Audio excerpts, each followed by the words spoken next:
Our next speaker is Fritz Okrah, who is the co-president of Student Energy at Carleton University. Fritz is a fifth-year sustainable and renewable energy engineering student with a minor in industrial economics. And I have to say, I love how so many of our speakers are combining these different skill sets in their education. It's amazing to see these perspectives being put together. Fritz is the Vice President of Finance at Student Energy and the Vice President Internal of CU Cycling. He has represented Carleton University at the world's largest youth conference on energy and sustainability. And off campus, he has been serving as the youth representative to the federal and provincial Ottawa Central Liberal Association. And he spent years of experience as the vice president and later president of the Ottawa Centre for Young Liberals. So taking a lot of what I'm sure Tyler's encouraging people to do is to join the political process. So again, Fritz, thank you for joining us, and we'd love to hear your voice. Yeah, thank you so much, Yusuf. And honestly, with what you said early on, there's a couple points that I think will be even great to touch on with how things is happening with education in terms of more and more people looking to make things more multifaceted. And you notice that more amongst young people, especially because it's become very clear to many of us that the issue of climate change is a multifaceted one, and it's going to require a combination of skills and knowledge from so many different areas that, typically don't gel well together. Like, for example, like how I'm doing industrial economics and as well as doing engineering, and with Cher's own personal experience with her education as well. We're seeing more and more of that, and I think that's something that needs to be translated more in the wider workforce. But I see that people in my generation are really taking a big push to bring that multifaceted approach. And it's also reflective in the climate justice movement with where it stands right now, with how there's more discussion on the intersection of environmental racism, the intersection of disability rights, and how climate change is disproportionately affecting the people who contribute least to it.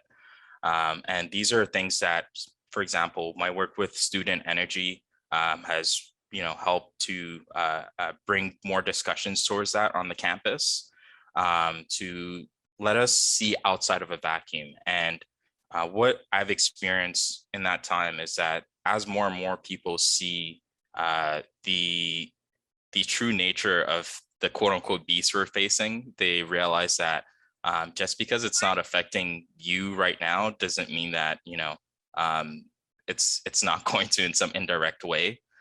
This is a huge problem that will impact many areas of our life more than I think a lot of people are mentally prepared for. But, with the incredible amount of young people pushing towards change, I really do have hope that we can avoid the worst of it. And as you mentioned, I've done a lot of work on the political side. I've been doing political activism since I was 14. So for over a decade now, so I'm 24. And like Tyler was saying earlier, one thing that really affects the political atmosphere, especially in Canada, well, typically, honestly, all over the world, is that young people are painted as apathetic. And that's a story that I bought into for a really long time, especially as I, got involved at a very young age and was, very shocked and surprised. I really shouldn't have been, about how few other young people there were.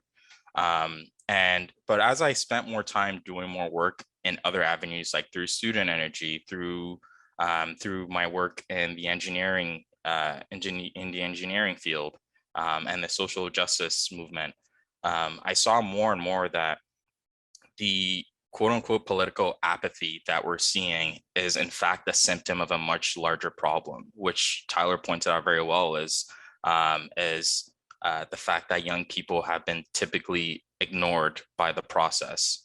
And it's created a positive feedback loop of us getting ignored, more of us not voting, and then more of us not voting, convincing more people to not vote because more people are like, okay, we're all getting ignored, and it's on and on and on. And that situation has become so like clear to me, especially over the past year, that I've taken the additional step of, in my community where I'm currently now seeking nomination to be the candidate provincially for next year's elections here in Ontario. And although there's not a lot of as many young people as I think really should be running, more and more young people stepping forward really does help to increase the confidence in what we have to offer. And in addition to that, it really empowers others to know that the things that we're feeling are valid. And I think politicians really need to do a lot more to validate what young people are going through. We're the most hit when it comes to COVID because most young people are working in small jobs within the service industry.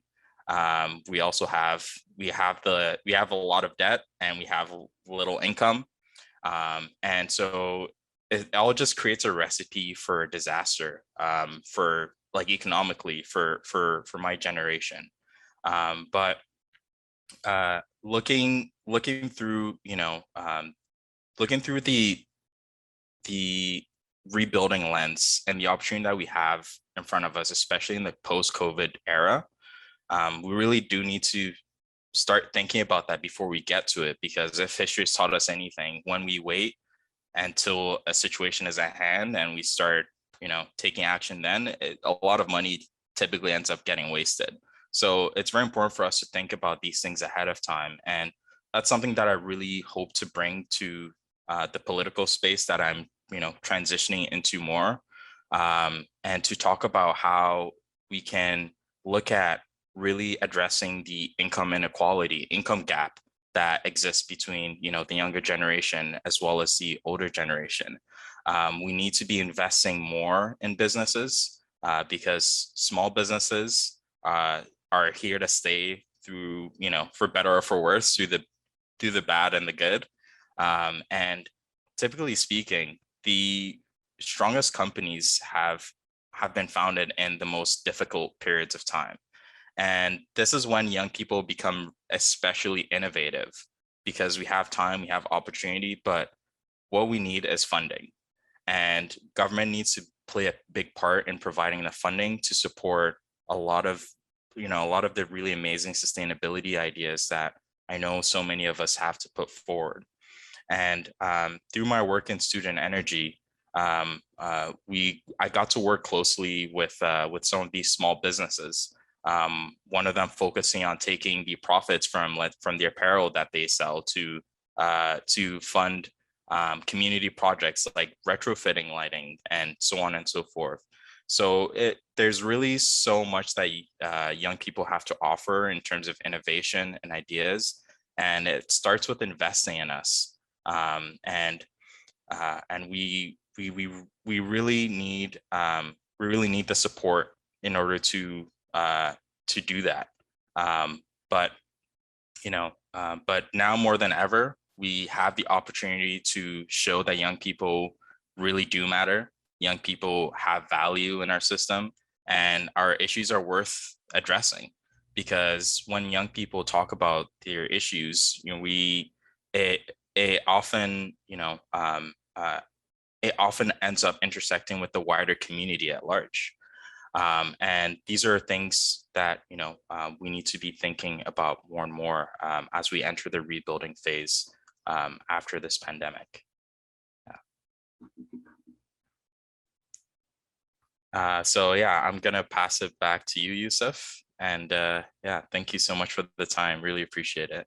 And thank you, Fritz. I mean, it's amazing what you're talking about, because we see this a lot being discussed nowadays, and I mean literally now, which is the post-COVID pandemic, the post-COVID rebuilding, whether it's the green recovery or whether it's the social just recovery.